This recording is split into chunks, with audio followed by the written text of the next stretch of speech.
Okay, so you've just found out your fave, whether that is artist, filmmaker, celebrity, whoever it is super problematic. What do you do? Well, the answer is a little complicated, and I think it's going to be really personal for each person. But I'm happy to share a little bit about how I think about this, and we'd love to hear from you too. So definitely make sure to engage with us and tell us what you think.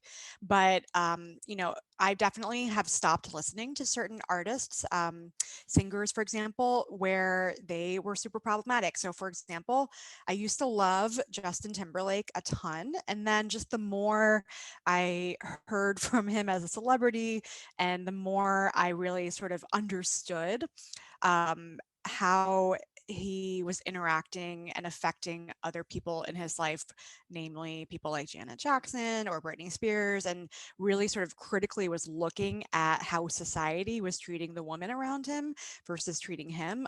I kind of had to say to myself, I think I'm not going to beat myself up over loving his songs earlier, but I'm not necessarily going to go and support him by buying the latest album that he's putting out. That's just one really quick example. And of course, there's probably a lot of other ways to think about who out there is problematic and what kind of engagement do you have with them. But I would love to hear from you. What do you think? Thanks so much, Felicia, for sharing that and just creating a space to be honest about what that means. It's so funny. Well, not as funny, but kind of. About 3 years ago, I think there was an article that came up that was like, let's stop using the term problematic as much as we do because sometimes it doesn't allow for people to have those nuanced conversations. And I think it's interesting because we are in a time where we use terms like woke or a cancel culture, and there's feels on various ends about if we're doing it right, if we shouldn't do it at all.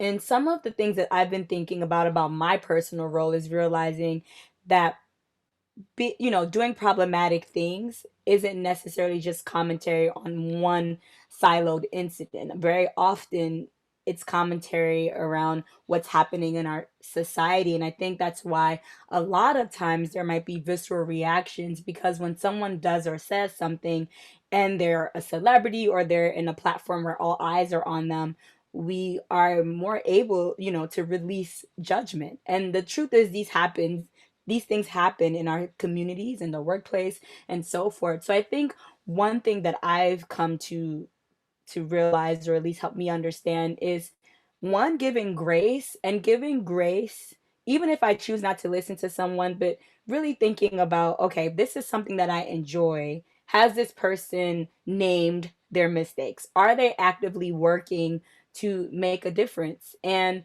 sometimes we might not give that grace because it might hit so close to home, or we can see how this one incident is an example of so many systems of oppression that it hurts so much that we close that door, and those ends are very valid.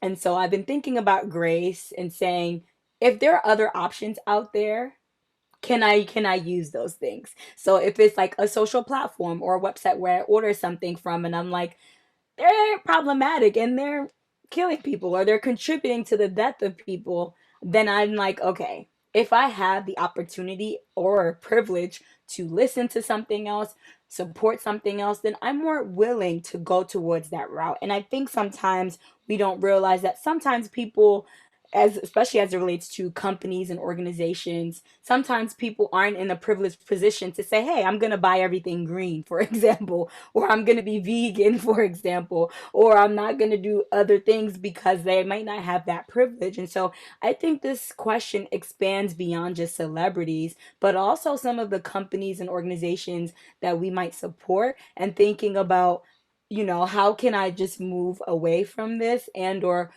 put something else in that place that I'm still able to have fun. I can still listen to this type of music. There are other celebrities, and I won't die if I don't, listen or support a certain person or company. And so that's sort of where I've been around understanding these scenarios and then learning from myself, because I know I've said things, and if someone was to pull up something from what I said in high school and throw it out and be like, hey, Fatima's a really horrible person, I would at least want an opportunity to apologize, name my mistakes, and move forward from that.